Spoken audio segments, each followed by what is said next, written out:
পুত্রের আঘাতে কি একটি সুন্দর স্বপ্ন ভেঙে যেতে পারে? সিসিটিভি ফুটেজে দেখা যাচ্ছে একজন বাবা লুঙ্গি শার্ট পরে হাতে অস্ত্র নিয়ে নিজের মেয়ের শ্বশুর বাড়ির দিকে এগিয়ে যাচ্ছে। কি করতে সেটা কি জানেন?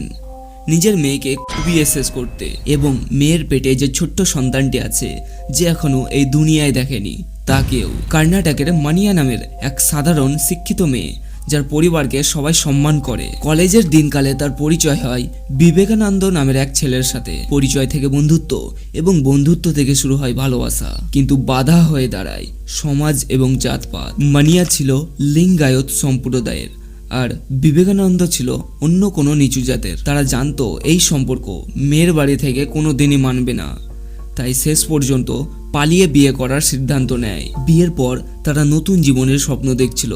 তখনই দেখা যায় মানিয়া গর্ভবতী, কিন্তু মানিয়ার বাবা প্রকাশ গন্ডা এই বিয়ে মেনে নিতে পারেনি। তার কাছে বংশের সম্মান ছিল মেয়ের জীবনের চেয়েও বেশি।